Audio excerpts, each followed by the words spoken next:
Ladies and gentlemen, my name is Ted Leslie, and I have the pleasure to show you a very interesting experiment. By the way, you were eating today. We watched you very closely. Come a little bit nearer, please. Thank you. We want to have that back. Thank you so much.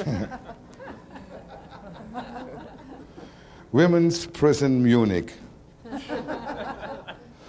Ladies and gentlemen, you know Uri Geller, the man who banned the spoons. And this experiment I want to show you with that spoon tonight. Will you kindly have a good look at the spoon, that it's not broken in any way, no chemicals, nothing else? Hold it for a moment. If I did it like Uri Geller does, this rubbing business, it takes me 45 minutes time. But I have not the time, so I will weight the spoon with rings, with finger rings, but with your finger rings. Ma'am, give me the most expensive one.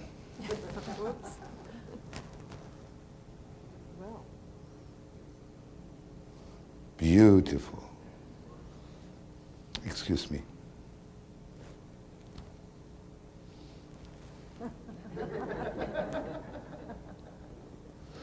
What the dime shops are selling nowadays, it's impossible.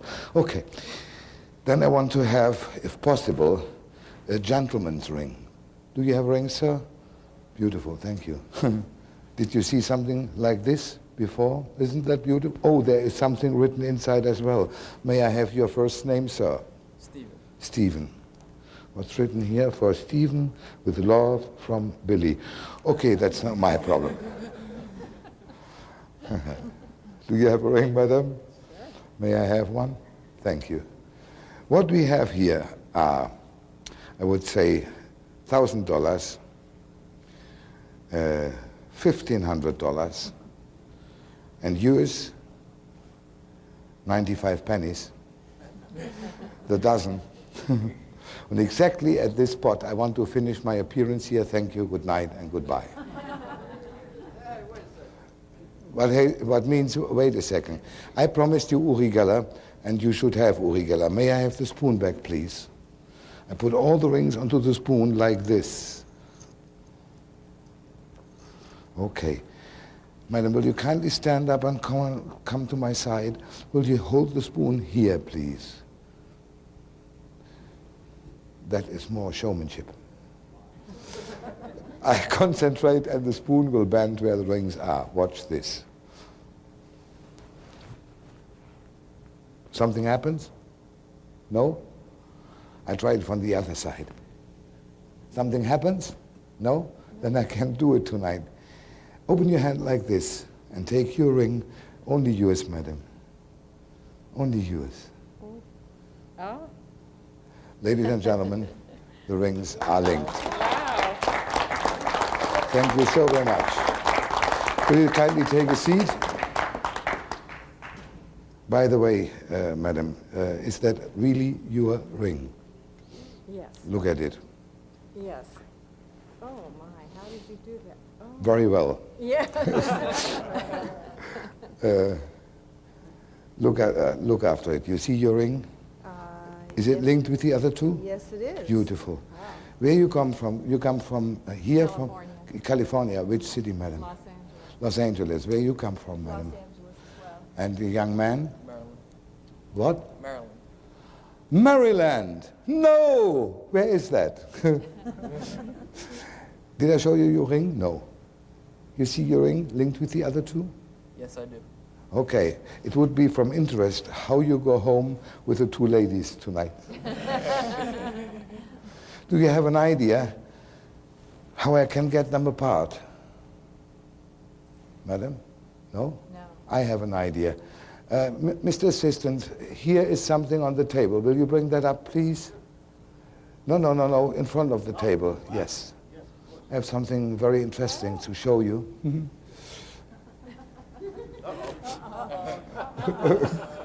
Now for me the biggest question.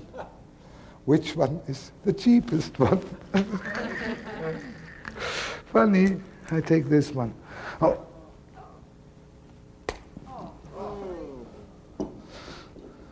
That was yours. It's broken. Beg your pardon. But it's harder than you think. That was your ring, madam. Look, that is in perfect condition. Yes, it is. Second ring is yours, sir. It's in perfect condition. Yes, it is. And the last ring is yours. And if each and every ring is now in good condition, you didn't see Uri Geller, but I think you witnessed a much bigger miracle. Thank you.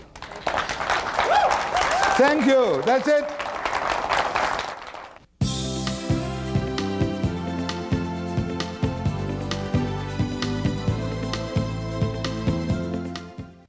What you need for the experiment is a spoon.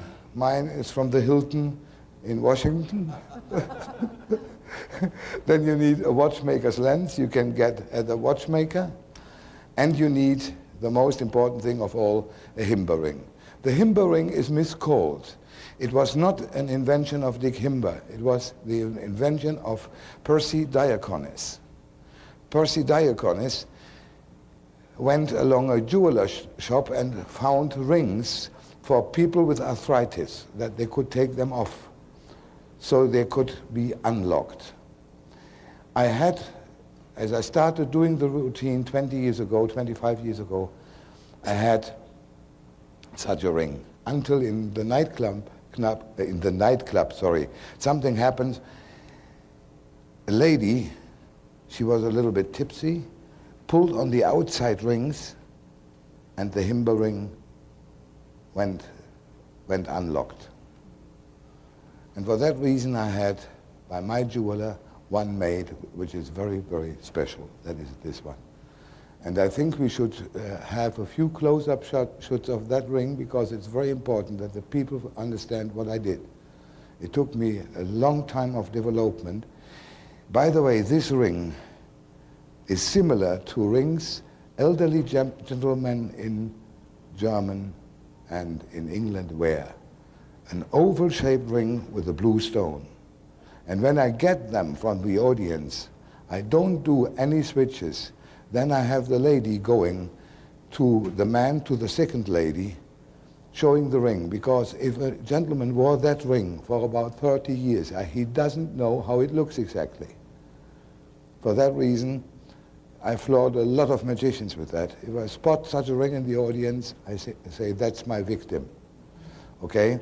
This ring, and that is a little bit more complicated, like the himberring, doesn't pull out open, it is hooked open. I don't know if you can see it. I would show that I would be very happy to show that right in front of the camera, very near. That means that thing hooks in, and as more as they pull, as stronger the lock is. But that must be a ring from 14 carats. That means 585 gold, so we call it so. This ring comes into this pocket along with a spoon and the watchmaker's lens. And I start doing the routine very fast now. You will understand it immediately. First of all, I put the bowl of the spoon in my sleeve like this, approach a gentleman, and look how natural that looks. Swivel the ring inside. It is such a movement, I show you. That is movement. And then I give that to inspection. Okay? Everything okay? Good. So then I borrow the ring, the first ring, and now I take my glasses off, take the watchmaker's lens, look at it, make a joke, put that away, and put it on my finger. Then I ask for the loan of a gentleman's ring, which is very important. When I have put the watchmaker's lens, as I look on it, back into the pocket, I take my himberring out and have it finger palmed here. Now I take this ring, look what happens. I make it very slow. This happens. That ring is finger palmed, and this ring is here, and I show it to a lady in front. Isn't that a nice ring? And then I do the joke again, taking the watchmaker's lens out, have the ring over here, put it in the pocket, and leave the ring there. And then I look at this one and pull the joke. for Billy, and so on, and so on, and so on. And hook that onto my finger, my middle finger. So, like this. Now I have the third ring. What I have to do now is, because it's a little bit more complicated, I do the gag with that are $5,000, thank you, good evening, and goodbye. And on the way back, I open the ring, and with constant talk, I hook one ring in after the other in my himberring, like this. And now I get the spoon back, and I put all the rings on the spoon, and it looks that nothing has happened. The time has gone by, and then I pour that, as I did on the tape. You can rewind it, then you see it again in the hand of the lady. She looks after her ring, and she sees that it is linked with the other two. I put the spoon away, and at the same time I take the ring out, the ring from the gentleman. And you have to be careful that they are far apart sitting. That's very important. So, now I show the first ring to the lady. Is that your ring? Is it linked with the other two? Blah, blah. And now we do that over here. And now with constant talk, I open that ring, and that's the most complicated thing. Take one ring out, put that here, put the next one in, because I have to show the gentleman his ring. And I do as I had it forgotten. I say, oh, by the way, I forgot your ring. You see your ring? Is it linked with the other two? Okay, now I have this ring from the lady over here. I throw all the rings on top of it. Look, it looks that nothing has happened. Then comes the bit with the pair of pliers, and if I have done that, I unlock it, take the first ring out, give it to the lady. It's very important that the gentleman becomes the second ring, because that implants in the views of the spectators that that was the middle ring. You understood? Okay. And then I take the third ring out of my hand and give it back, make my applause position, go away and drop my himberring in that pocket. And that is all what I have to tell you about that routine. Especially, don't forget one thing. That is the pair of pliers. May I have it again?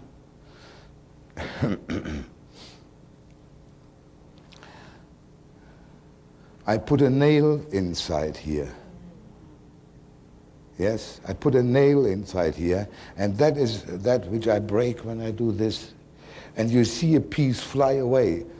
And that if you have a very, very expensive ring, that is a scream in the audience. And then I do something else. If that would be the stage, sorry, if that would be the stage, and the curtain is closed, I throw this pair of pliers under the curtain like this. And backstage is my assistant. He says, ouch! That gives the final laugh. And then I do my applause position, my bow, and go off. Ladies and gentlemen, thank you so very much for your kind attention.